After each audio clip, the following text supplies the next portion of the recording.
bagaimana kalian mengerti tentang apa itu peluang bersama, ya, yang utamanya itu, dan apa itu peluang bersyarat, gitu ya. Oke. Nah, jadi supaya mudah dimengerti, kita berangkatnya dari dua variabel kualitatif dulu, ya.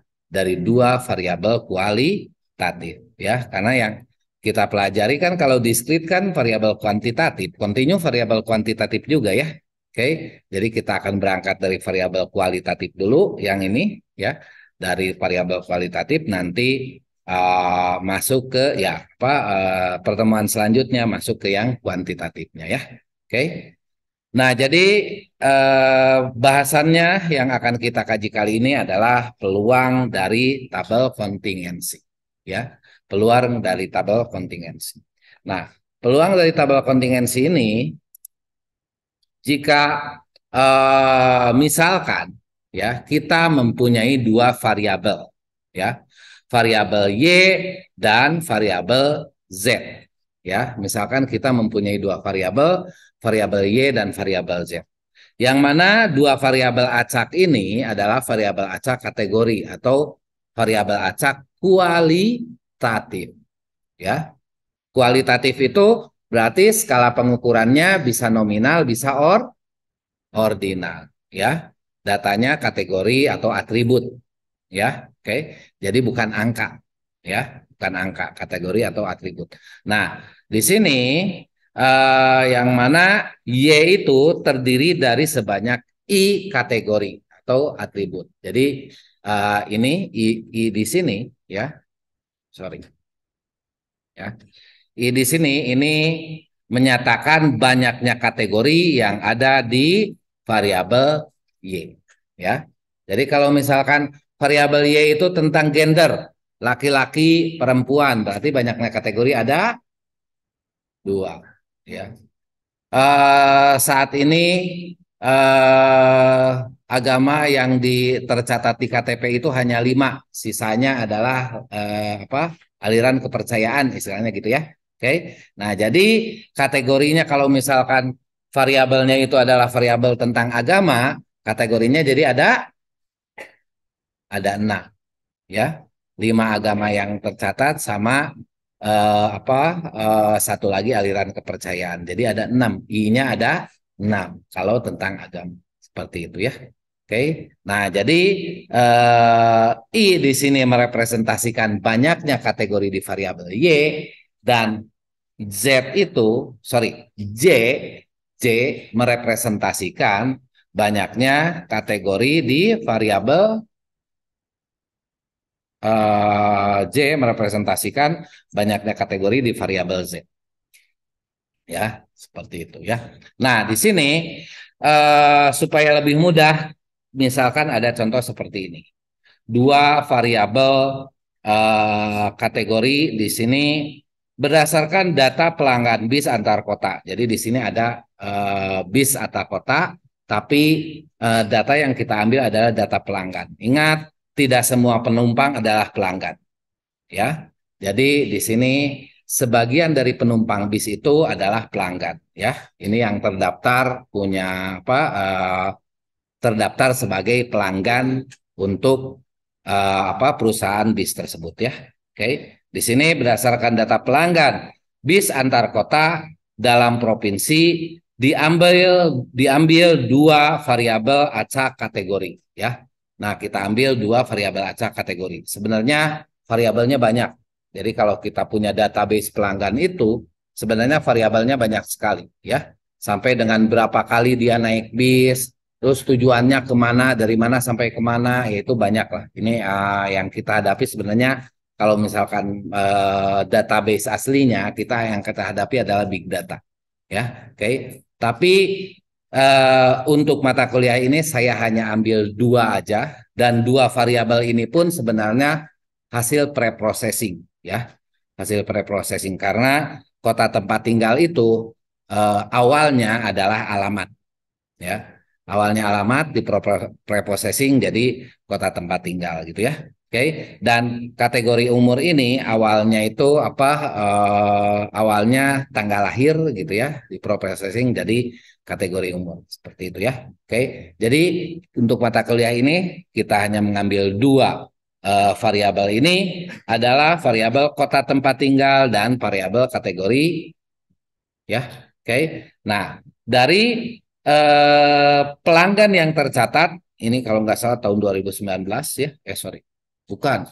Tahun 2015 ya, udah lama ya. Jadi kalau misalkan sekarang diupdate jadi lebih banyak lagi mungkin ya. Nah, jadi pelanggan yang tercatat ada 16.319 ya di perusahaan bis antar kota tersebut ya. Di sini kota tempat tinggalnya jadi sebenarnya tidak hanya tiga ya, tapi di sini setelah diproses pre-processing kita ambil tiga kategori kota tempat tinggal, yaitu Bandung, Cirebon, dan kabupaten atau kota lainnya ya. Jadi ada tiga: Bandung, Cirebon, dan kabupaten kota lain ya. Lalu untuk kategori umur kita bagi ke dalam lima kategori. Ada yang umurnya dari 16 sampai 24, ada yang umurnya 24 sampai 34, 25 sampai 34, ada yang umurnya 35 sampai 44, 45 sampai 54, dan 55 ke atas, 55 atau lebih gitu ya. Seperti itu. Nah, jadi kita punya data seperti ini ya. Jadi berdasarkan data ini ya, kota dan tempat tinggal ini ya. Nah, terus kita namanya tabulasi silang ya. Kita lakukan tabulasi silang antara kota dan tempat tinggal dengan kategori umum ya. Tabulasi silang ini sederhana kok. Kalau misalkan kalian pakai Excel, kalau misalkan data ini ada di Excel, kalian tinggal pakai pivot tabel jadi langsung tabulasi silangnya ya. Nah, jadi di sini dua variabel acak kualitatif ini ya, dua variabel acak kualitatif ini dapat dibentuk menjadi tabel kontingensi berukuran 3 kali 5. Kenapa 3 kali 5? Karena variabel pertamanya ada 3 kategori dan variabel keduanya ada 5 kategori ya. Dengan menggunakan tabulasi silang. Jadi prosesnya itu disebut dengan proses tabulasi silang atau cross tabulation ya. Nah, antara dua variabel acak kategori tersebut. Didapatkan seperti ini ya. Jadi di sini pelanggan pertama kota tempat tinggalnya Bandung dan kategori umurnya 35 sampai 44, dia teradres di sini. Terhitung di sini ya. Terhitung di Bandung, terus di sini 3544 gitu kan ya. Terhitung satu di sini. Terus ada yang dari Cirebon, dia umurnya antara 25 sampai 34, dia teradres di sini nih ya kan ya. Dan seterusnya ya, dan seterusnya.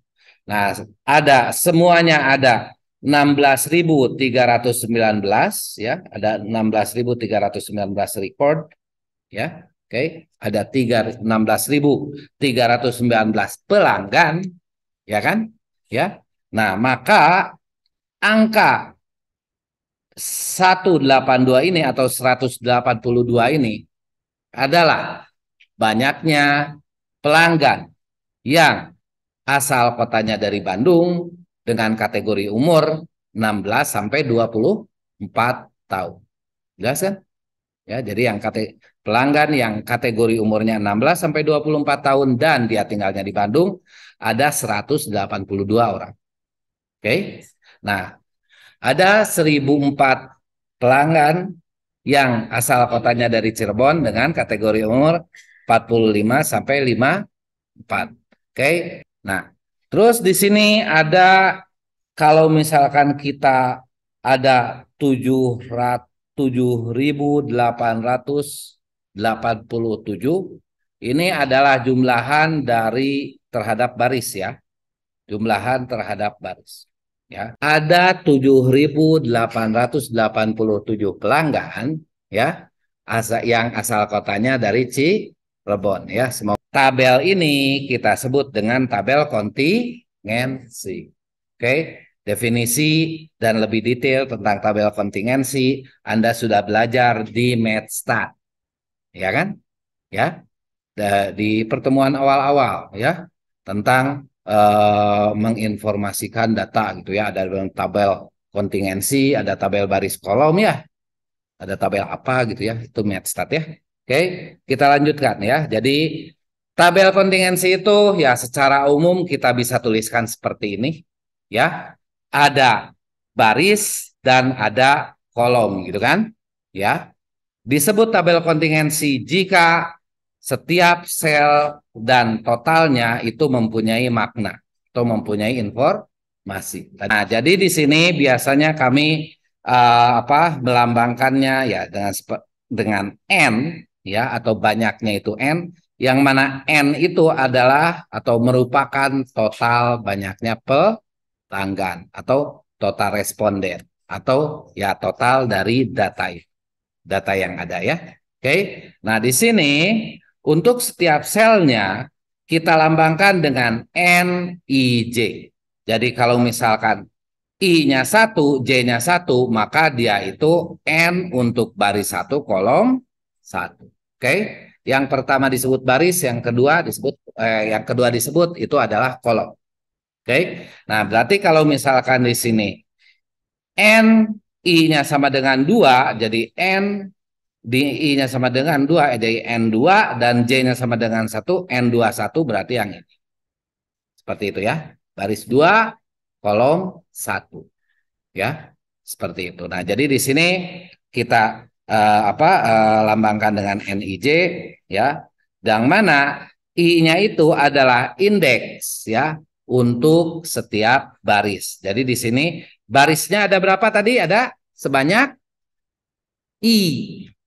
Barisnya ada sebanyak I. Kan barisnya Y tadi ya. Oke. Y tadi ada sebanyak I, jadi barisnya ada sebanyak I besar. Nah, kita indekskan dengan I kecil, yang mana I kecil ini merepresentasikan baris ke-1, baris kedua, atau baris sampai dengan baris ke J. Oke. Nah, sekarang yang kolomnya ada sebanyak J tadi ya. Kolomnya ada sebanyak J, kita indekskan dengan J kecil gitu ya. Yang mana J kecil itu merepresentasikan untuk setiap kolomnya, mau itu kolom ke-1, kolom kedua, dan seterusnya bisa sampai kolom ke J. Oke, seperti itu. Jadi kita tulis seperti ini ya. I dari 1 sampai I besar, dan J itu dari 1 sampai J besar atau J kapital gitu ya. Oke. Nah, jadi ini adalah NI2 itu menyatakan bahwa itu adalah frekuensi atau banyaknya yang mempunyai kategori baris I dan kategori kolom 2. Seperti itu ya. Jelas ya. Oke. Nah, ini bentuk dasar dari tabel kontingensi ya. Nah, di sini satu lagi ada N.1. N.1 atau ada juga yang menuliskannya itu N+1. Ada yang menuliskan seperti itu ya. Oke, ada yang pakai titik, ada yang pakai plus. Ini menyatakan jumlahan dari, kalau 1 itu kan representasi kolom pertama kan? Jadi ini jumlahan dari kolom pertama ya. 2 itu kan representasi karena dia ada di digit kedua, berarti dia itu kolom ya. Kolom kedua, berarti ini adalah jumlahan dari kolom kedua untuk N.2 ya. Oke. Nah, untuk N1 titik, ingat ini angka 1 dulu baru titik. Berarti dia itu jumlahan untuk baris 1 gitu kan? Ya. Jumlah untuk baris 1 berarti jumlahan yang ini. Oke. Yang ini dijumlahkan itu jadi N1 titik ya. Oke. Nah, terus kalau NI titik berarti ini adalah jumlahan untuk baris ke I kapital. Baris yang terakhir gitu kan? Ya. Jadi ini NI titik itu adalah jumlahannya. Oke. Jelas ya? Oke, mudah? Lanjut? Lanjutkan. Oke, ya. Nah, dari tabel kontingensi ini biasa sorry. eh karena karena apa? Karena variabel yang kita hadapi itu adalah variabel kualitatif, ya. Variabel yang kita hadapi variabel kualitatif, maka akan sulit untuk dilakukan operasi matematik, ya. Kalau misalkan di sini ada Bandung tambah Cirebon, jadinya apa kan nggak bisa, ya kan? Seperti itu ya. Islam tambah Kristen kan jadinya apa nggak bisa, ya kan? Oke, karena yang kita hadapi kualitatif ya. Sekarang ada satu lulusan SD tambah satu lulusan SMP bisa gitu ditambahin, ya kan? Kan ada lulusan pendidikan terakhir kepala keluarga, ada SD, SMP, SMA gitu kan, ya kan itu ordinal ya, kualitatif tapi kan, ya sekarang kita nggak bisa menambahkan, oh kalau misalkan di RT 1 itu rata-ratanya adalah 3 SMA tambah 2 SMP tambah dibagi 30 kan nggak bisa kayak gitu ya. Oke, karena SD SMP SMA-nya itu bukan angka, bukan representasi dari variabel kuantitatif gitu kan, ya. Oke, nah jadi biasanya analisis dari variabel-variabel yang kualitatif itu kita konversi dulu ke dalam tabel kontingensi dan kita lakukan analisis itu dari tabel kontingensi. Jadi analisisnya kita lakukan dari tabel kontingensi, bukan langsung dari variabel acak. Ya, nanti kalau yang kuantitatif ya mulai di pekan depan itu langsung dari variabel acak. Ya, oke, seperti itu. Nah, dari tabel kontingensi ini juga ya kita bisa mendapatkan tabel peluang, ya, tabel peluang, ya. Kok tabel peluang, Pak? Nah, gini, sebenarnya yang kita dapatkan itu bukan tabel peluang, tapi tabel proporsi. Ya, kita bisa menghitung proporsi yang misalkan di sini adalah proporsi untuk baris satu. Ya, untuk yang memilih baris satu ada berapa? Ya, jadi di sini proporsi untuk yang memilih kolom 2 ada berapa? Berarti tinggal n titik 2 ini dibagi dengan n, gitu kan proporsinya kan? Ya, oke. Nah, terus kalau misalkan kita untuk yang memilih baris 2 dan kolom 2 tinggal n22 dibagi dengan n. Dapat proporsinya ya. Oke. Nah, tapi biasanya proporsi itu kita gunakan sebagai penaksir peluang, ya. Penaksir peluang, ya. Kalau misalkan kemarin ya, misalkan kemarin kita ada pilihan misalkan 0, 0, 1, 1, 1, 1 kemarin ini ya. Kemarin kayak gini ya, ada contoh seperti ini ya. Oke, di sini ya peluang untuk mendapatkan nolnya berapa? 2/6. Sebenarnya 2/6 ini bukan nilai peluang. Sebenarnya 2/6 itu adalah proporsi. Proporsi munculnya 0 dari 6 kali percobaan. Gitu kan? Ya kan? Kalau sukses, gagal, gagal, sukses. Nah, itu yang binomial kemarin ya. Oke. Sebenarnya berapa banyak yang gagal? Oh, peluangnya dihitung berdasarkan banyaknya yang gagal dari banyaknya berdasarkan semua dibagi dengan semua hasil produksi gitu kan? Sebenarnya itu bukan peluang gagal, tapi proporsi gagal.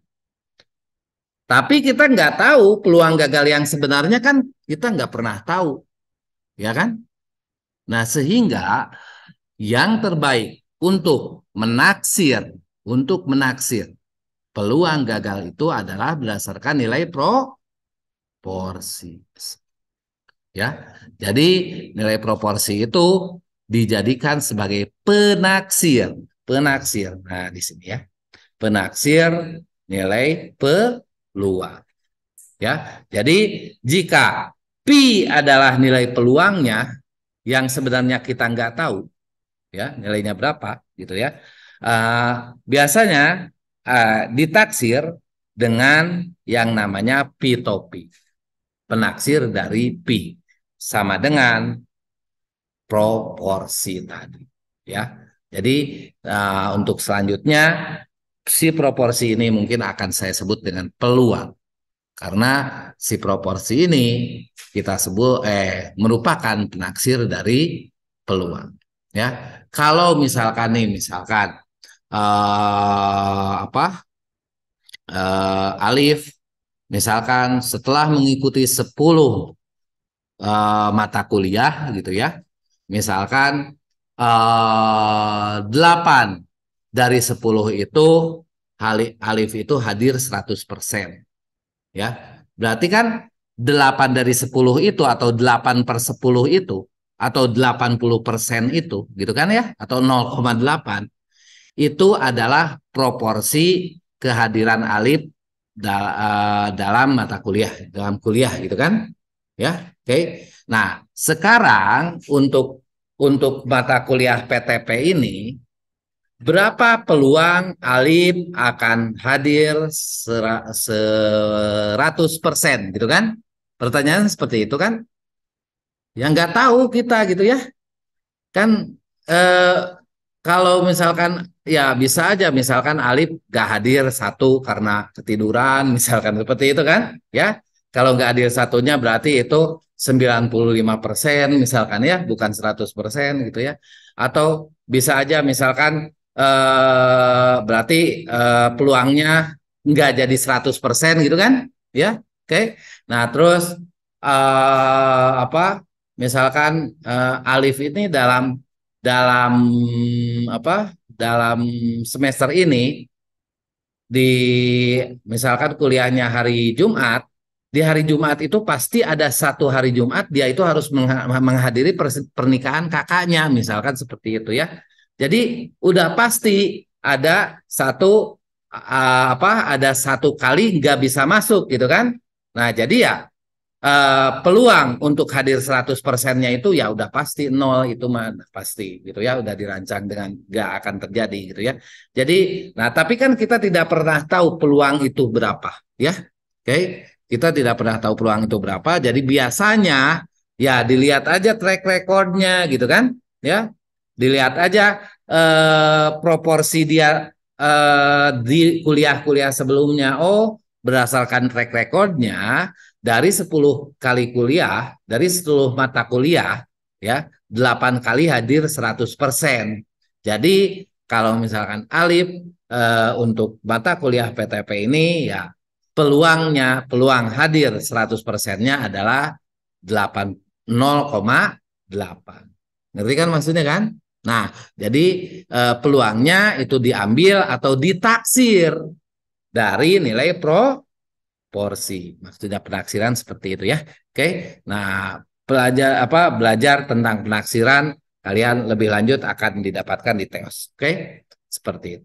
Nah, sekarang jadi si nilai-nilai proporsi ini ya, nilai-nilai proporsi ini bisa kita jadikan kita akan jadikan sebagai penaksir peluang ya, di mana di sini ada proporsi satu adalah n dibagi dengan n eh, ya total responden tadi ya, dibagi dengan n. Terus P1 titik ini adalah n1 titik dibagi dengan n. Oke. Terus n titik 2 ini ada P titik 2 adalah n titik 2 dibagi dengan n ini kan ya. Dan ketika n dibagi dengan n ya jadinya 1. Jelas ya? Oke, seperti itu. Jadi semua angka-angka yang ada di sini di tabel kontingensi ini kita bagi dengan n. Jelas ya? Oke, dan di sini kita mendapatkan nilai-nilai proporsinya, dan nilai-nilai proporsi ini kita akan jadikan sebagai taksiran dari nilai Kalau ini taksiran dari nilai peluang, maka kita informasi-informasi peluang apakah yang kita dapatkan dari tabel ini, dari tabel proporsi ini, atau dari tabel peluang ini, ya. Oke. Nah, yang kita dapatkan yang pertama informasi tentang peluang marginal. Oke. Marginal itu apa? Kalau misalkan apa untuk yang laki-laki misalkan saya kasih kuliah intensif misalkan ya, PTP nanti sampai ada 27 kali pertemuan misalkan ya, padahal nggak mau dia juga ya. Oke, misalkan wah pokoknya spesial aja untuk yang laki-laki, untuk yang perempuan mah biasa aja yang 16 kali pertemuan gitu ya. Jadi kan saya sudah melakukan apa, marginalisasi gitu ya. Oke. Nah, jadi memberikan treatment yang berbeda terhadap gender perempuan misalkan seperti itu ya. Nah, jadi ya marginal ini, peluang marginal ini, jadi kalau misalkan kita mempunyai dua variabel acak, ya kita akan memberikan treatment yang berbeda. Jadi satu-satu, yang kiri aja atau yang Y aja atau yang Z saja.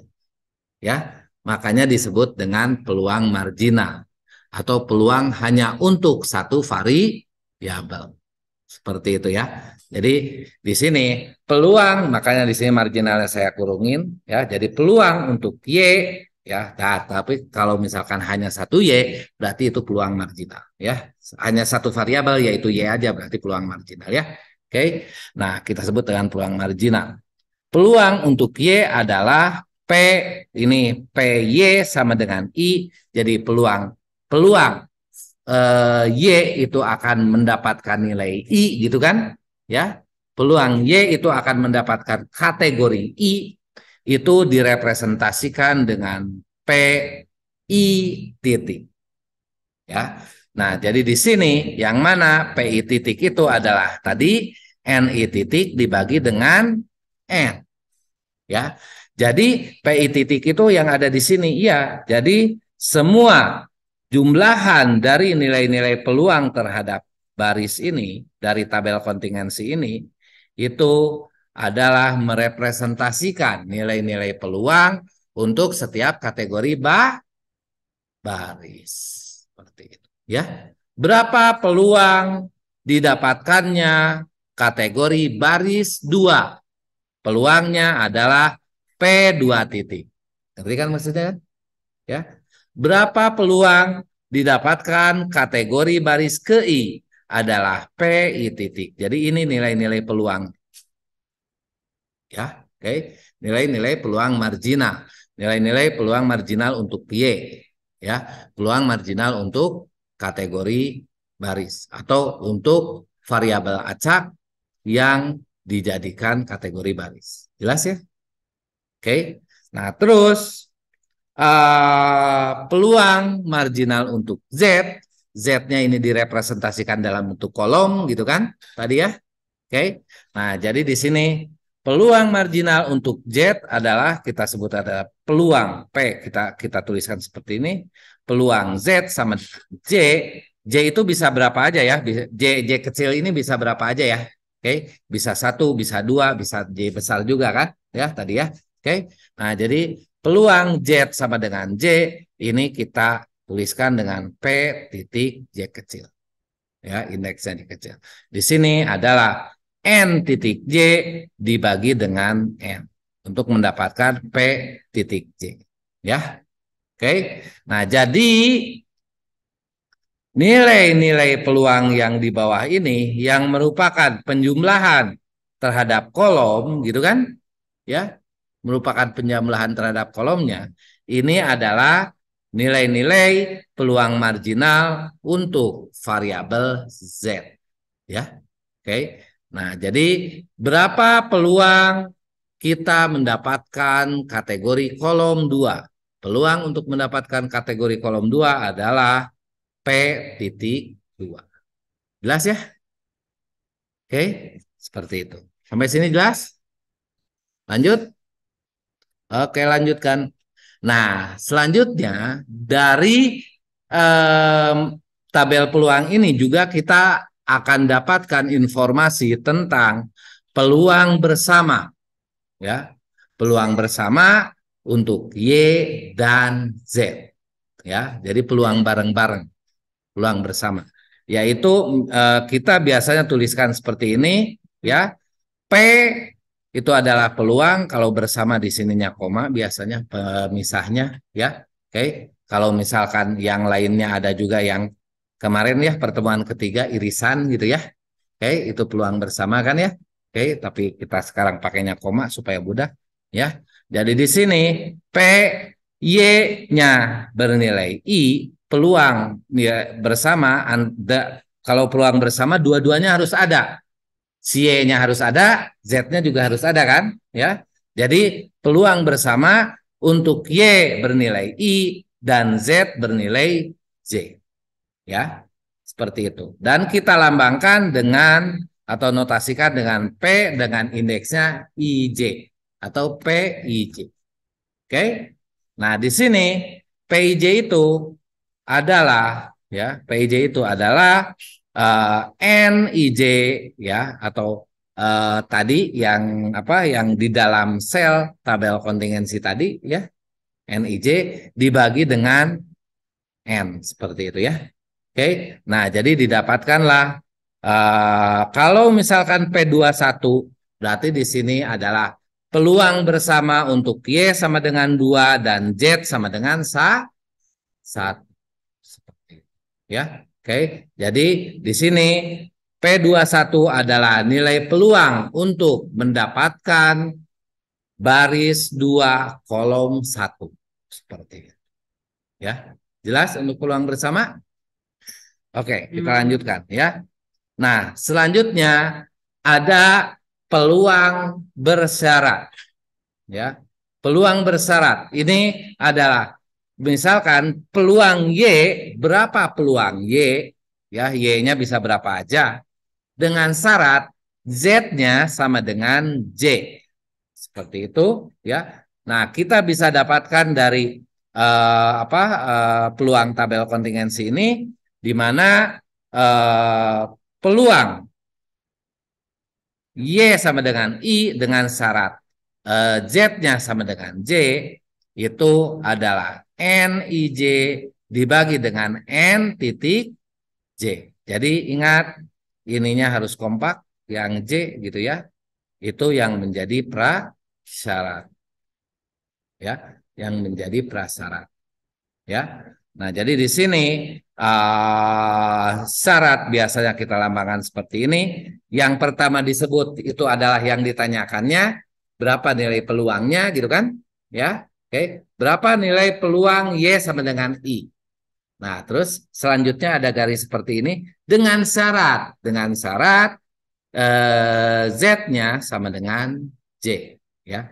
Sekarang kalau misalkan seluruh supaya hitungannya gampang ya, misalkan seluruh siswa kelas A itu ada 40 orang ya. Oke. Dan seluruh mahasiswa yang pakai kerudung misalkan ada 10 orang supaya ngitungnya gampang ya. Oke.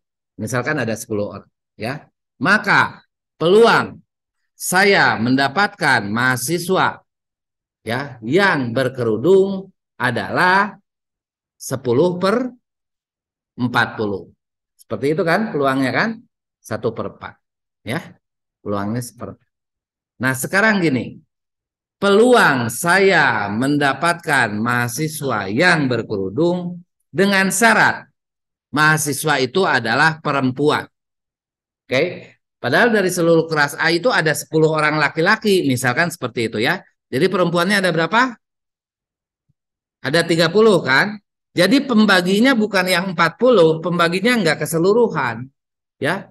Pembaginya yang jadi syarat itu, pembaginya hanya perempuan aja gitu kan? Ya. Jadi pembaginya adalah 30. Berapa peluang saya mendapatkan mahasiswa yang berkerudung? dengan syarat dia itu perempuan adalah 10/30, bukan 40 dah. Yang laki-laki mah nggak ikutan. Syaratnya perempuan gitu ya. Nah, misalkan lagi eh di kelas ini ada 40 orang ya. Misalkan dari 40 itu ada 20 orang berkacamata ya, 20 orang berkacamata dan 10 orang berkerudung. Misalkan seperti itu ya. Jadi di sana nanti misalkan kategorinya itu bukan bukan apa? Bukan laki-laki perempuan lagi, tapi berkacamata, tidak berkacamata, berkerudung, tidak berkerudung gitu ya.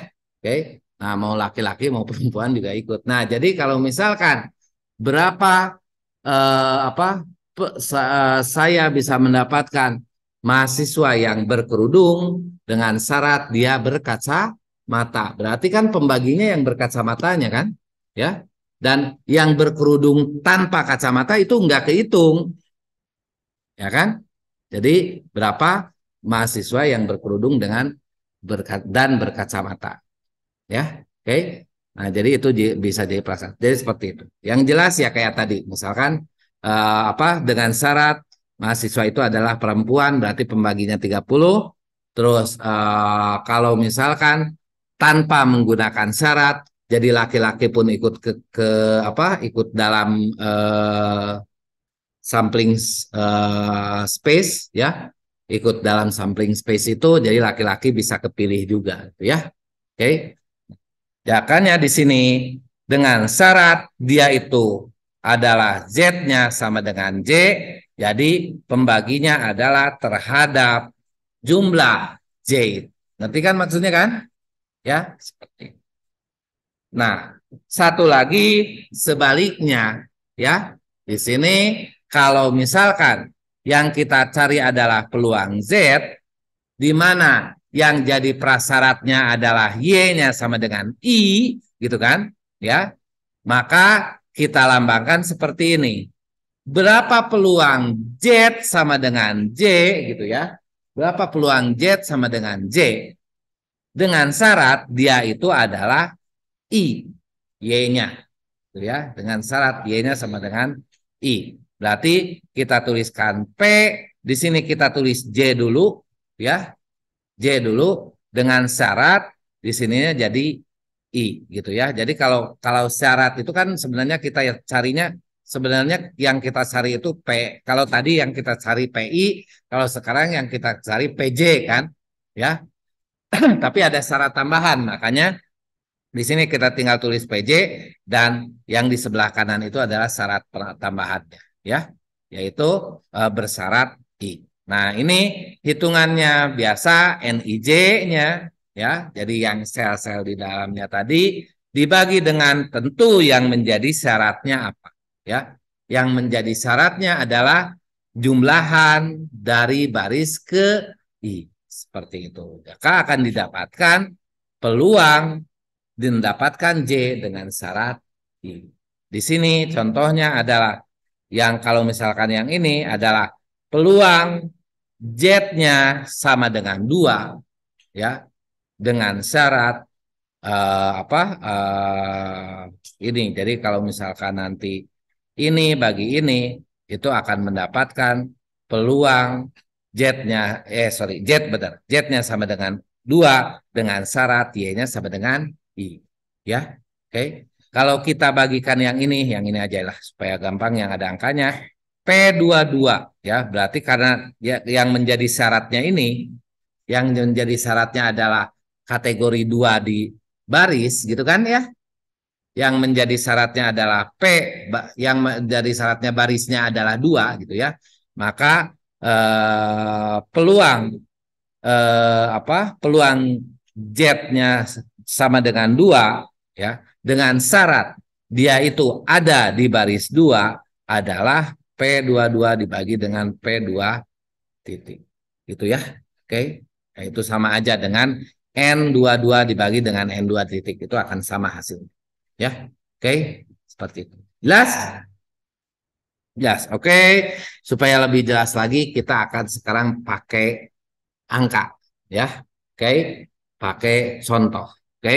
Nah, jadi kita ini dari tulisan saya, tentu tulisan saya lebih dari ini gitu ya, outputnya ya. Tapi karena di sini PTP ya, dasar-dasarnya saya masukkan dulu ya. Dasar-dasar dari jurnal yang saya terbitkan ini ya. Oke. Nah, jadi di sini sebenarnya hasil jurnal itu memberikan rekomendasi ke perusahaan bis berdasarkan data yang kalian punya, maka kebijakan yang harus diambil perusahaan bis itu harus seperti apa, gitu ya. Oke, tentu tidak hanya melibatkan dua variabel ini.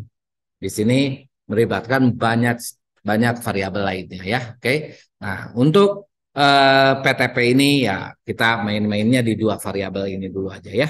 Oke. Nah, kita dapatkan tabel kontingensi seperti ini ya. Seperti ini ya. Oke. Bagaimana cara mendapatkan tabel kontingensi kalian sudah tahu ya. Nah, dari tabel kontingensi ini kita dapatkan tabel peluang ya. Di sini peluang dari Kota Bandung dengan kelompok umur 16 sampai 24 didapatkan 0,0112 didapatkan dari 182 dibagi dengan 16.319. Oke.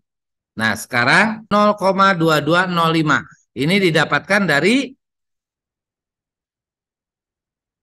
3.599 bagi 16.309. Oke, ya. Oke. Di sini didapatkan 0,4833. Didapatkan dari 7.887 dibagi 16.319. Ya. Oke. Nah, terus saya di sini dapatkan 0,2174. Didapatkan dari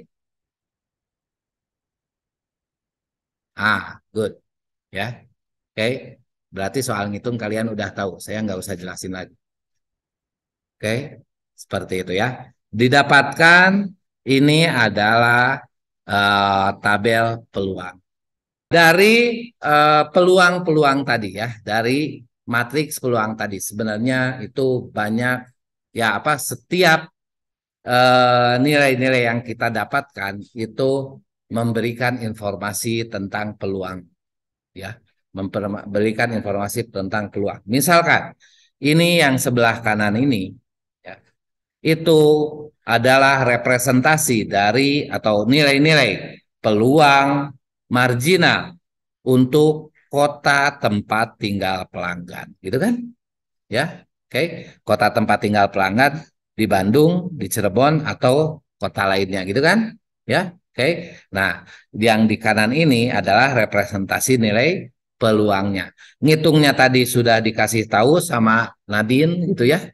Oke, rumusnya seperti ini, gitu ya. Oke, rumusnya seperti ini. Nah, sekarang di sini ada 0,2837 merepresentasikan peluang kota tempat tinggal pelanggan ada di Bandung. Ngerti kan maksudnya kan? Ya. Peluang pelanggan yang tinggal di Cirebon ada 0,4833. Dan peluang yang tinggal di kota lainnya ada 0,233. Kita menuliskannya dengan yang di Bandung itu adalah PY sama dengan 1, sehingga akan lebih baik kalau misalkan di sini Bandung kasih keterangan dalam kurung 1 seperti ini, ya. Bahwa kode 1 atau angka 1 itu untuk Bandung, ya. Oke. Kalau peluang Y-nya akan sama dengan 2, berarti di sini adalah peluang untuk Cirebon, ya. Dan peluang Y-nya sama dengan 3, 3 ini adalah untuk other. Berarti di sini adalah peluang untuk other. Ngerti kan maksudnya kan? Ya, seperti itu. Oke, jelas? Mudah? Ya, mudah ya. Oke. Nah, sekarang yang peluang marginal untuk kategori umur pelanggan. Ya, peluang marginal kategori umur pelanggan berarti yang ini kan? 16 sampai 24, 25 sampai 34, 35 sampai 44, 45 sampai 54 dan 55 plus gitu ya. Oke. Nah, berarti berapa peluang pelanggan yang berapa peluang didapatkan penumpang yang berumur 16 sampai 24 tahun gitu kan? Ya. Peluang untuk mendapatkan penumpang berumur 16 sampai 24 tahun adalah 8,8%. Jadi kan maksudnya kan? Ya, seperti itu.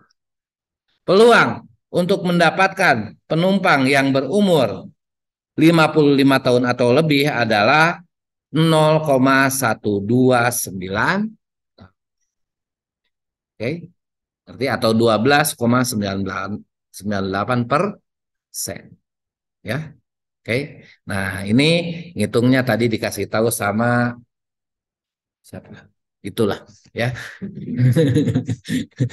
Ya, oke. Nah, jadi jelas ya, gampang ya. Itu adalah peluang marginal. Peluang marginal berarti peluang sendiri-sendiri. Peluang untuk Z saja dan peluang untuk Y saja. Oke, itu dalam tabel kontingensi, dalam peluang dari tabel kontingensi direpresentasikan pada jumlah baris dan jumlah kok. Jelas ya? Oke. Nah, sekarang kita lihat bagaimana dengan peluang bersama, ya. Peluang bersama itu berarti Y-nya nilai peluang untuk Y-nya nilainya tertentu dan Z-nya pun bernilai tertentu.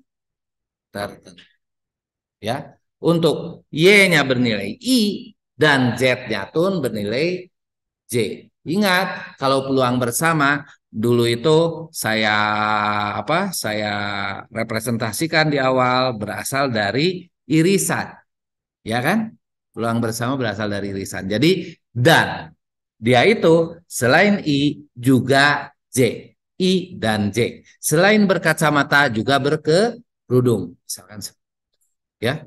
Oke. Selain laki-laki juga berkacamata, ya.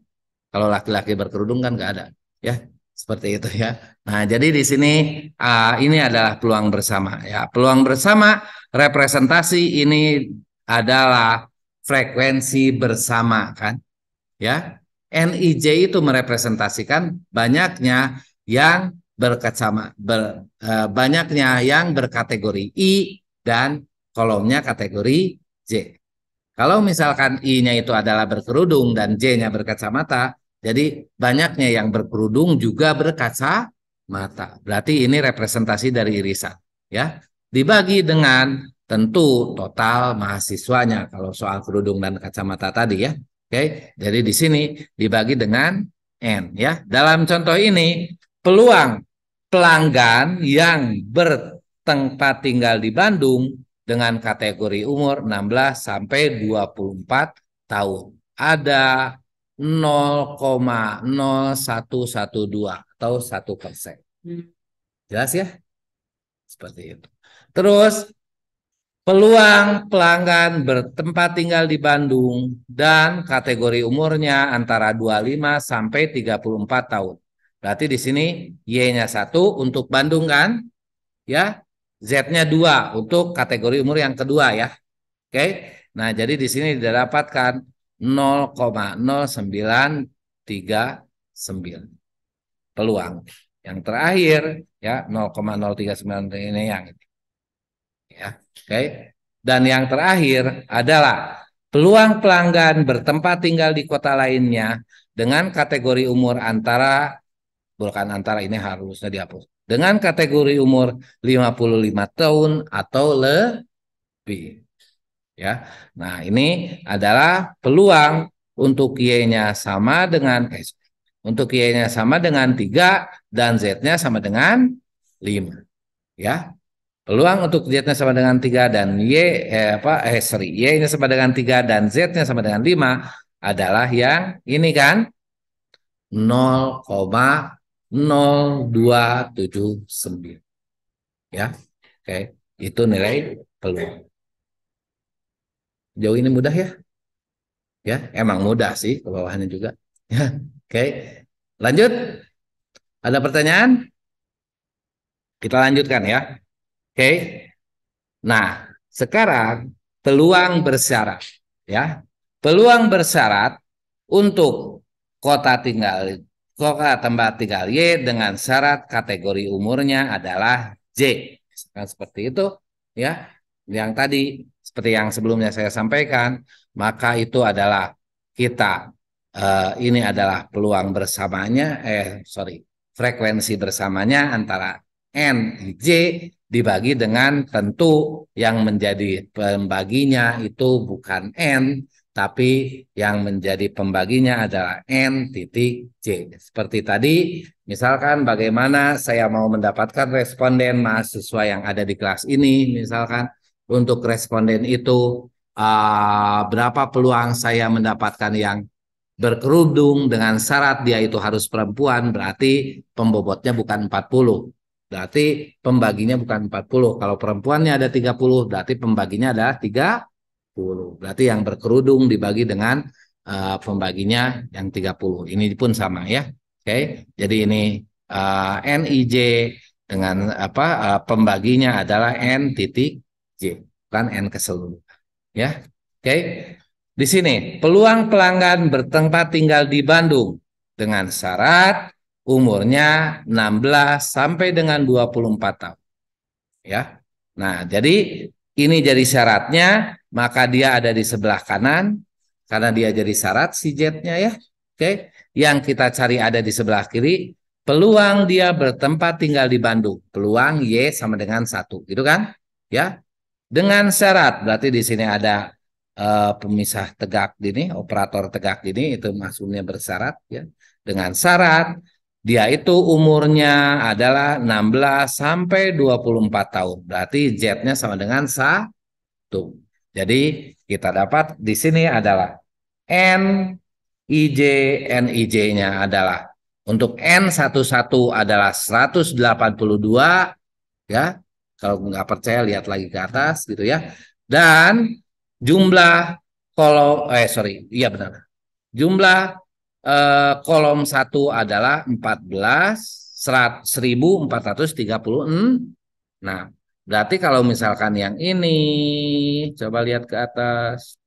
Nah, jadi yang ini 182 dibagi 1436 ya.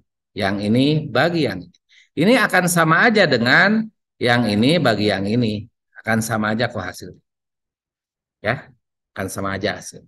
Nah, jadi di sini kita bisa ngitung dengan 0,0112 yang ini kan 0,0112 peluang bersama tadi kan ya. Oke, dibagi dengan peluang yang ini kan, peluang marginal untuk J kan. Ya, 0,0880 ya. Jadi di sini pembaginya adalah 0,088 gitu ya. Maka akan didapatkan 01267. Jelas ya? Oke. Nah, sekarang sebenarnya kalau misalkan ini dibagi ini, dan ini pun dibagi ini, maka jumlahan terhadap baris nanti hasilnya akan sama dengan 1. Jadi di sini 0,1267 tambah 0,6455 tambah 0,227 ini akan berjumlah sama dengan 1 ya. Karena bersyarat terhadap kolom tertentu atau bersyarat terhadap nilai Z tertentu. Gitu ya. Oke. Jadi seperti itu. Nah, yang ini tentu untuk Z sama dengan 4 dan yang ini untuk Z sama dengan 5 gitu ya. Oke. Jadi di sini didapatkan 0,2153 itu adalah representasi dari pelanggan yang bertempat tinggal di kota lainnya dengan syarat peluang untuk pelanggan yang bertempat tinggal di kota lainnya dengan syarat kategori umurnya 55 tahun atau lebih seperti itu. Ya. Oke. Jelas? Jelas ya. Dan ini adalah sebaliknya ya.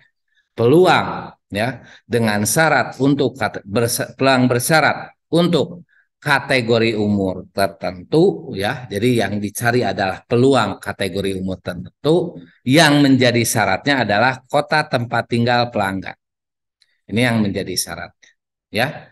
Jadi ya sama seperti tadi, tapi pembaginya terhadap baris, terhadap jumlahan baris. Karena baris itu menjadi syaratnya. Si Y itu menjadi syaratnya. Ya. Oke, jadi pembaginya terhadap Y. Jadi di sini misalkan di sini kita dapatkan 0,0393 ya. Itu merepresentasikan peluang pelanggan kategori umur antara 16 sampai 24 tahun ya. Peluang kategori umur 16 sampai dengan 24 tahun dengan syarat dia itu tinggalnya di Bandung. Gitu ya. Jadi kalau yang ini nih, yang 0,1273 itu adalah peluang penumpang yang umurnya 45 sampai 54 tahun dengan syarat dia bukan orang Cirebon, bukan orang dengan syarat dia orang Cirebon. Seperti itu, ya. Nah, kalau yang bawah baru ini. Misalkan yang 0,119 itu adalah peluang pelanggan dengan kategori umur 55 tahun atau lebih dengan syarat dia itu bertempat tinggal di kota lainnya. Jadi bukan di Cirebon, bukan di Bandung. Seperti itu ya. Oke, jelas? Oke ya. Dari nilai-nilai ini sebenarnya ya kalau misalkan kita lihat di sini ya, kita lihat di sini dengan prasyarat Kota Bandung, nilai-nilai besar peluangnya itu ada di 25 sampai 34. Jadi si perusahaan bis tersebut akan lebih baik kalau memfokuskan pelayanan untuk penumpang yang berumur 25 sampai 34. 25 sampai 34 itu sebenarnya misal kalau 25 sampai 34 itu kan lumayan masih muda lah gitu ya. Oke, comfort atau kenyamanan itu mungkin tidak menjadi hal yang utama kalau masih muda, tapi kalau yang masih muda mungkin kecepatan yang menjadi itu ya mobilnya harus jadi bisnya harus memikirkan kecepatan gitu ya. Jangan terlalu banyak ngetem, jangan terlalu banyak apa gitu ya. Seperti itu ya. Terus tepat waktu mungkin itu yang jadi patokannya ya. Oke. Nah, kalau misalkan yang peluang besarnya di 16 sampai 24 gak perlu cepat gitu ya, apalagi kalau misalkan naik bisnya sama pacar pengennya lama misalkan seperti itu ya. Oke, gak perlu kenyamanan, yang penting wifi-nya ngebut misalkan seperti itu ya. Jadi itu mah ya mau apa telat 15 menit, telat 10 menit malah nggak masalah perginya ataupun nanti nyampainya gitulah. Yang penting wifi-nya ngebut seperti ya. Jadi rekomendasinya adalah dijaga kondisi wifi di dalam bis ya. Oke. Kalau misalkan yang peluang besarnya ada di 45 plus misalkan ya. Jadi peluang besarnya ada di antara 45 sampai 54, juga ada di 55 plus misalkan. Oh, kalau itu mah dia mah nggak perlu wifi, jangankan wifi, lihat lihat HP di bis berjalan aja pusing misalkan seperti itu. Yang dia butuhkan adalah kenyamanan misalkan seperti itu ya. Berarti itu lebih difokuskan ke kenyamanan gitu ya. Seperti itu. Nah, jadi nilai-nilai peluang ini ya banyak informasi yang bisa digali untuk pengambilan keputusan perusahaan bis tersebut. Jelas ya? Oke, seperti itu ya. Oke. Nah, sampai sini ada pertanyaan? Cukup jelas? Oke ya. Oke. Nah, jadi itu tadi kita sudah lihat bagaimana peluang untuk setiap variabel yang direpresentasikan atau didapatkan dari tabel kontingensi gitu ya. Oke. Dan bagaimana nilai peluang bersama antara dua variabel Y dan variabel Z gitu ya. Oke, yang hitungannya juga menggunakan tabel kontingensi gitu kan. Ya, dan bagaimana peluang bersyarat dari variabel Y dan variabel Z ya hitungannya pakai tabel kontingensi. Lebih mudah dan kita lebih mengerti apa itu variabel apa itu peluang bersama ya. Oke, dan apa itu peluang bersyarat. Oke, filosofinya baik untuk dua variabel kategori, kalau ini dua variabel kategori ya, atau dua variabel kualitatif ya. Baik itu filosofinya, baik itu untuk dua variabel kualitatif ataupun dua variabel kuantitatif. Kalau saya ngomong kuantitatif, berarti di situ distribusinya bisa distribusi diskrit, bisa kontinu ya, ataupun untuk dua variabel kuantitatif filosofinya sama. Oke, contoh untuk yang diskrit. Dari yang diskrit itu, contoh untuk yang diskritnya distribusinya binomial, ya. Oke. Nah, misalkan kita ada dalam satu proses produksi ada dua mesin, ya. Mesin bahan baku diproses di mesin pertama dulu. Setelah diproses di mesin pertama, lalu masuk ke mesin kedua. Ada yang seperti itu kan? Ya. Oke. Di mesin pertama terdeteksi defect berapa biji misalkan ya. Oke, dan di mesin kedua terdeteksi ada defect berapa biji gitu ya. Oke. Nah, misalkan nih ya, berapa peluang di mesin kedua akan didapatkan 7 defect kalau di mesin pertama terdapat 3 defect. Berarti itu adalah yang berpelan adalah peluang bersyarat. Berapa peluang 7 defect terjadi di mesin pertama dengan syarat 3 defect terjadi di mesin kedua. Sorry. Berapa didapatkan kita akan mencari peluang 7 defect di mesin kedua dengan syarat terjadi 3 defect di mesin seperti itu ya. Oke, lebih detailnya pekan depan kita akan lebih jelas ya. Oke, tapi filosofinya sama dengan yang ini kan. Filosofinya sama. Begitupun bersama ya. Begitupun peluang bersama ya. Biasanya peluang bersama itu berpelannya itu kalau misalkan dua mesinnya itu tidak serial gitu ya, tapi paralel ya. Biasanya mesin satu ada 3 defect, mesin dua ada 2 defect atau ada 7 defect gitu ya. Berapa peluang dari produk 1000 produk yang dihasilkan mendapatkan 3 defect di mesin satu dan 7 defect di mesin dua, misalkan seperti itu ya. Berarti di sana larinya ke peluang bersama. Oke, lebih lengkap kita akan pelajari itu pekan depan ya. Oke. Nah, sampai sini ada pertanyaan? Tidak ada. Oke. Nah, tapi di sini ada satu tambahan ya, satu slide terakhir, tapi ini penting untuk kuliah kalian selanjutnya ya. Kita masih ngomong tentang peluang marginal, kita masih ngomong tentang peluang bersama. Oke. Nah, sebelumnya saya sudah sampaikan bahwa ya kalau misalkan kita mempunyai peluang bersyarat misalkan PI bersyarat J gitu ya. Oke. PI bersyarat J ini nggak pakai kurung harusnya ya. Ini sama dengan peluang PI dan J dibagi dengan PJ. Itu terlihat di mana? Lihat ini, ya. PI bersyarat J. PI bersyarat J berarti yang ini. Oke? PI bersyarat J ya. Nah, kita ambil yang inilah, ya. Yang ini nih, ya. I-nya 1, J-nya 2. Oke? Nah, di sini peluang bersyarat I1 I-nya 1, J-nya 2, ya. Itu adalah 0,9 0,0939 dibagi dengan 0,4 Oke? Kalau dilihat dari nilai peluangnya 0,0939 yang ini, ya kan?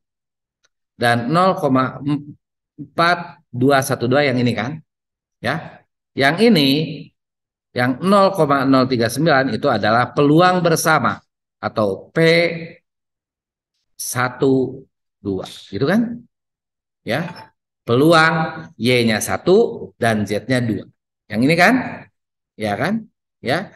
Dan yang 0,42 itu adalah peluang Z atau peluang Y. 0,412 itu yang ini. Peluang Z sama dengan 2. Berarti di sini peluang 2 atau saya tulisnya lengkap aja ya. Oke. Jadi di sini peluang Y sama dengan 1 dan Z-nya harusnya Z kapital sama dengan 2. Itu sama dengan, gitu kan? Ya, oke. Peluang Y sama dengan 1. Ini bersyarat dulu, bersyarat. Yang ini koma kan? Ya, oke. Peluang Y sama dengan 1. Oke. Dan di sininya adalah mana ini? Oke. Z sama dengan 2, gitu kan? Ya kan, yang tadi kan? Ya, dibagi dengan, tadi berapa di sininya? Peluang Z sama dengan berapa?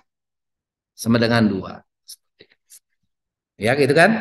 Ya, dari hitungan ini 2229 adalah 0,0939, 0,0939 itu adalah peluang Y sama dengan 1 dan Z sama dengan 2, gitu kan? Ya kan? Terus di sini dibagi dengan 0,4212. 0,4212 adalah peluang Z sama dengan 2, gitu kan? Ya kan? Nah, ini tentu kalau misalkan saya saya perumum gitu ya. Jadi peluang Y, peluang Y sama dengan I bersyarat Z sama dengan J itu sama dengan peluang bersama antara peluang bersama Y sama dengan I dan Z sama dengan J, gitu kan? Dibagi dengan peluang Z sama dengan J. Oke. Nah, ini adalah definisi yang saya sampaikan di hukum peluang kalau nggak salah yang ke-7, pertemuan ketiga. Ya, seperti itu ya. Nah, jadi sebenarnya kalau misalkan di pertemuan keempat saya sampaikan ini, si hukum-hukum itu akan semakin jelas ya. Akan semakin paham kalian akan semakin memahami hukum-hukum peluang kemarin yang disampaikan ya. Jadi seharusnya ini itu tampilnya di pertemuan keempat, bukan di sekarang gitu ya. Oke, tapi nggak apa-apalah sekarang juga ya. Oke, nah sekarang dulu kalau nggak salah saya pernah menganalogikan yang bersyarat ini. Misalkan sebelah kanannya Alif siapa namanya? Siapa? Davi. Davi. Ya. Misalkan gini ya. Davi itu ada hubungannya dengan Alif. Ya. Ngerti kan yang dulu ya? Ya. Ketika Alif nggak masuk, Davi pasti nggak masuk ke kampus. Tapi ketika Alif masuk ke kampus, pasti Davi juga ada. Misalkan seperti itu. Ya. Nah, kalau dia ada hubungannya, maka gitu ya, untuk mendapatkan berapa, karena dia Davi itu ya, Davi itu datang ke kampus dengan syarat Alif datang ke kampus, gitu kan? Ya. Jadi peluang Davi, berapa peluang Davi datang ke kampus? Itu nanti peluang Davi datang ke kampus dengan syarat Alif datang ke kampus, gitu kan ya? Jadi apa kalau Y ini Davi, kalau Z ini Alif, berarti di sini ini akan berlaku. Ya, peluang I dengan syarat Z sama dengan J akan berlaku. Tapi kalau misalkan apa saya mah nggak ada hubungannya dengan Alif kata Davi ya. Ya terserah Alif mau masuk ya mau enggak, ada saya mah punya peluang sendiri gitu kan. Ya, berarti kalau seperti itu maka nilai peluang Y sama dengan I bersyarat Z sama dengan J ini syaratnya enggak ngaruh, maka akan sama dengan peluang Y sama dengan I gitu kan. Benar enggak? Ya, karena enggak ngaruh, saya mah enggak dipengaruhi oleh si Z ya kan. Kalau si Y mah Y aja ya, saya nggak dipengaruhi oleh Z gitu kan ya. Nah jadi di sini ketika hal ini terjadi maka di sini saling bebas, oke, saling bebas atau tidak bergantung, atau kalau tidak bergantung, kalau bergantung itu bahasa Inggrisnya apa? Dependent. Kalau tidak bergantung berarti independent. Berarti kalau kasusnya seperti ini maka independent. Berarti kan? Ya. Oke. Nah, berarti kalau independen maka jika independen maka di sini P Y sama dengan I, syarat Z sama dengan J itu akan sama dengan Y P Y sama dengan I, gitu kan? Benar nggak? Ya. Oke. Nah, dan ini sama dengan peluang bersama Y sama dengan I, Z sama dengan J, gitu kan? Ya kan? Dibagi dengan peluang Z sama dengan J, gitu kan? Ya, dan sampai sini ngerti? Ngerti kan?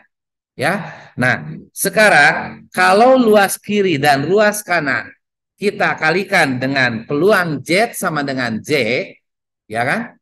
Maka kita akan dapatkan peluang Y sama dengan I dikali dengan peluang Z sama dengan J itu akan sama dengan peluang bersama antara Y sama dengan I dan Z, Z sama dengan J.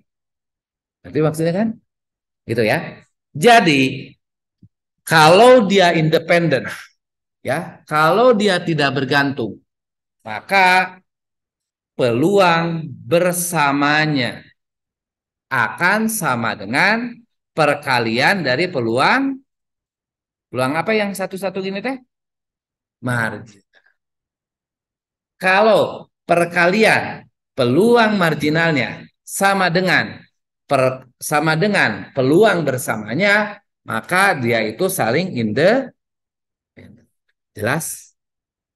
Oke. Nah, begitupun dalam Pearson chi-square atau uji chi-square. Mungkin kalian pernah menghitung uji chi-square di MathStat. Pernah kan? Pernah ya? Oke. Nah, kenapa dia hipotesisnya seperti ini untuk menyatakan dia itu saling independen? Ya.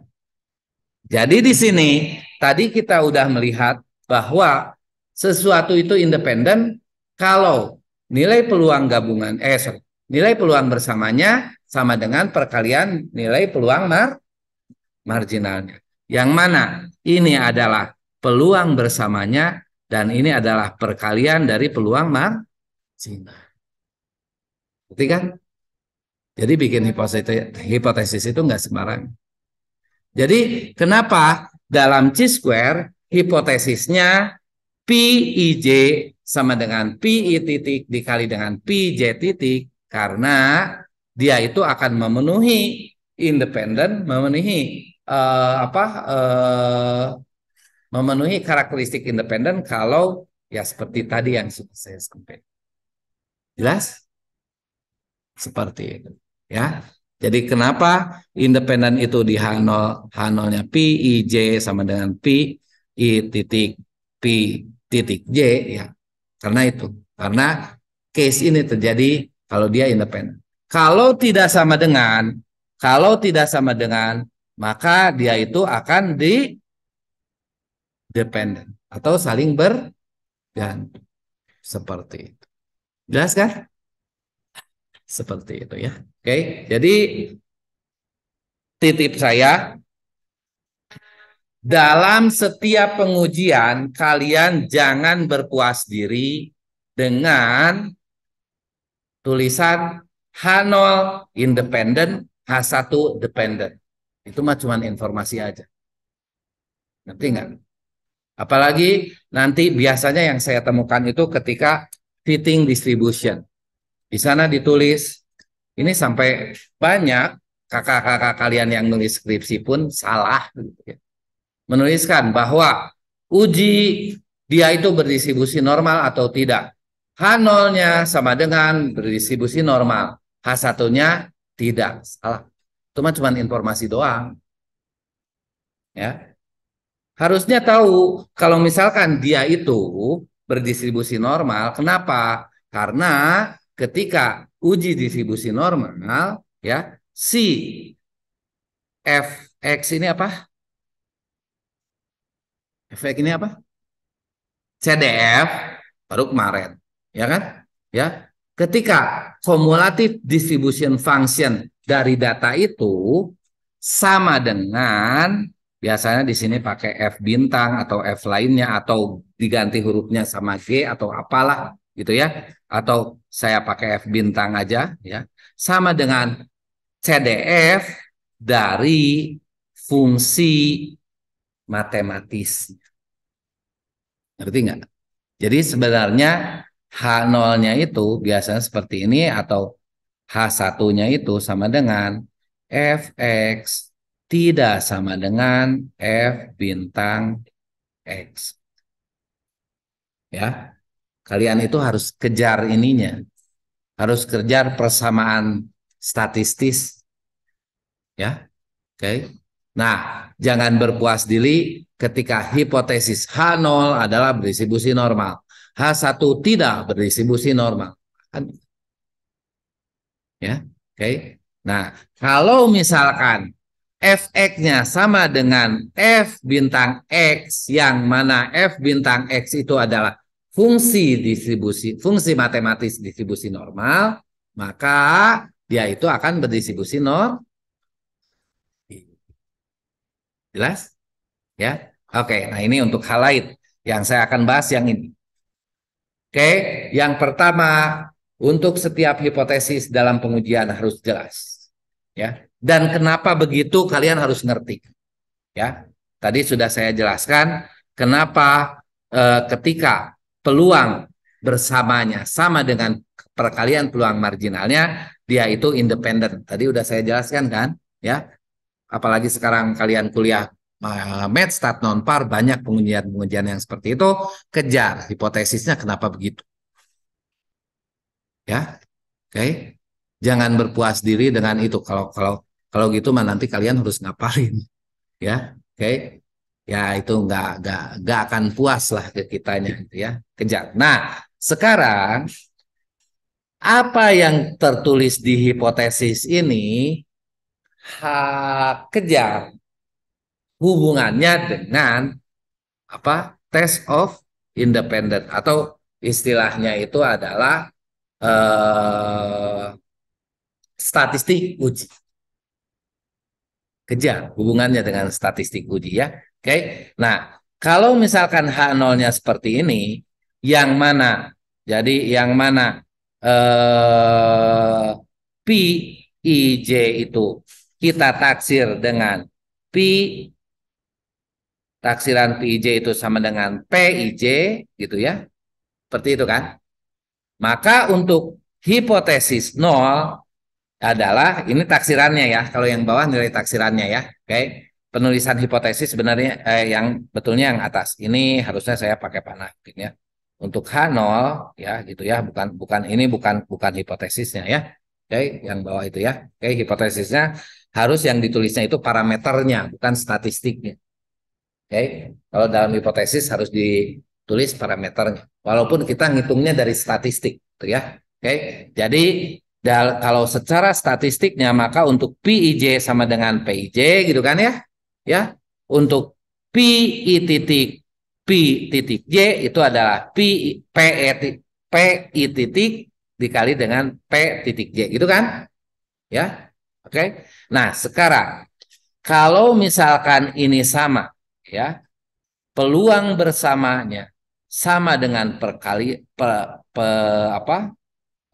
Perkalian dari peluang marginalnya sama ya. Oke, jadi ketika peluang bersamanya dikurangi dengan perkalian peluang marginalnya akan sama dengan, kalau sama akan sama dengan nol. Kalau sama nol kan? Ya kan? Yang ini misalkan yang ini 700, kalau yang ini 700 ya yang ini 700 dikurangi 700 nol kan? Yang ini 0,7, kalau yang ini 0,7 ya nol ya. Oke. Tapi kalau peluang nggak mungkin 700 ya. 0,7 ya itu baru nilai ya. Oke. Nilai peluang dari 0 sampai 1 ya. Oke. Nah, berarti kalau misalkan yang atas ini bernilai 0, kalian bayangkan yang atas ini bernilai 0. Oke.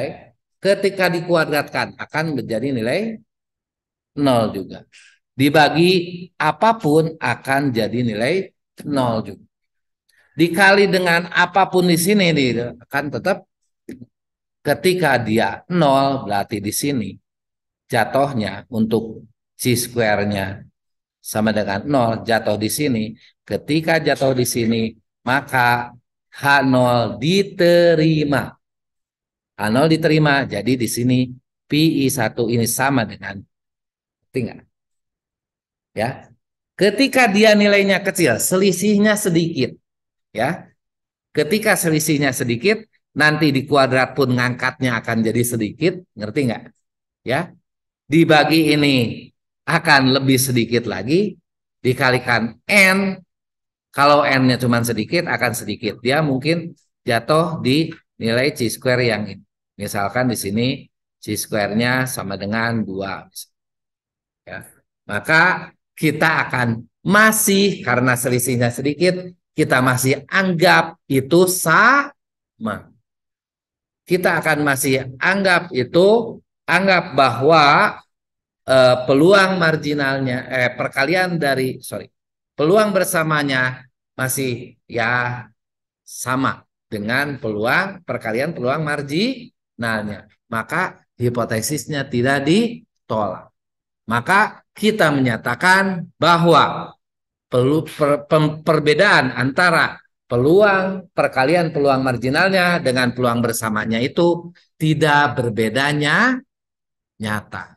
Karena bedanya harus nyata, harus signifikan kan? Kan kalian ngomong dari hasil uji ini dia itu signifikan. Kan kalian ngomong itu kan? Tulisan signifikan itu maksudnya bedanya harus nyata. Kalau beda-beda tipis mah nggak usah lah. Kita anggap sama aja, ya kan? Ya, kalau misalkan si A cantik, si B juga cantik, beda-beda tipis ya, pilih-pilih aja lah salah satu. Mau si A boleh, si B boleh gitu ya. Kalau si A jelek, si B cantik sekali ya, pilih si B lah. Berapa apa pilih si A, gitu kan? Seperti itu kan? Ya, berarti kita akan membedakan itu jika dia signifikan bedanya, gitu kan? Ya, oke. Nah, jadi ya gitu. Jadi di sini untuk signifikan kalau perbedaan antara selisih antara PIJ dengan PI titik dikali P titik J-nya besar, oke. Kalau selisihnya besar di sini, maka setelah dikuadratkan akan makin besar lagi, benar nggak? Ya, dibagi ini mungkin turun sedikit nilainya, dikali dengan N, apalagi kalau N-nya jutaan, di sini nilai 1 pun akan jadi 1 juta, benar nggak? Ya, jadi kalau N-nya banyak, maka dia akan menjadi cenderung untuk menolak H, ya. Kalau N-nya banyak, dia itu akan cenderung menyerupai populasi, ya. Kalau di populasi ini, ya, kalau di populasi misalkan ada peluang, ini hasil populasi ya. dari hasil populasi bahwa proporsi proporsi bersamanya ya, proporsi bersamanya itu cuman beda 0,1 aja ya, cuman beda 0,1 aja, tapi karena perannya di populasi itu ya dinyatakan beda karena itu di populasi. Kalau kita ngomongnya di populasi ini, ngomongnya di hasil sensus ya, orang Bandung ada 2 juta ya, orang Malang misalkan ada 1.999.000, ya kita nyatakan itu beda karena itu di populasi ya beda, beda satu aja beda ya. Tapi ketika kita ngambil sampel ya, nah apakah di Bandung 2 juta, di Malang 1.999.000 itu berbeda? Belum tentu. Karena namanya sampel, di sampel ada errornya. Bisa aja di Bandung itu kalau misalkan sebenarnya itu bukan 2 juta tapi sebaliknya kan. Ya udah daripada terjadi hal yang salah ya kita anggap aja sama. Kalau beda satu mah dari sejuta gitu kan ya, seperti itu. Jelas? Oke. Nah, jadi di sini antara hipotesis itu dengan hipotesis tertentu kalian harus jelas, harus cari tahu kenapa akan menjadikan uji hipotesisnya seperti ini. Kalau di sini jelas kan? Ya, oke. Dan ketika nilainya sesuai dengan dalam suatu nilai ujinya sesuai dengan hipotesis nolnya, maka kenapa dalam kriteria penolakannya akan jadi seperti itu. Oke, jelas? Oke, kalian semester berapa? Semester 2 masih ada kesempatan, kalian masih akan bertemu setidaknya 6 atau 5 semester ke depan, ya. Jangan lupa titip saya ini, dalam setiap uji kalian harus jelas hipotesisnya, ya. Jelas bagaimana pengaruh hipotesis tersebut terhadap uji statistiknya, oke, terhadap kriteria, dan jelas bagaimana dari statistik uji itu akan mempengaruhi kriteria ujinya.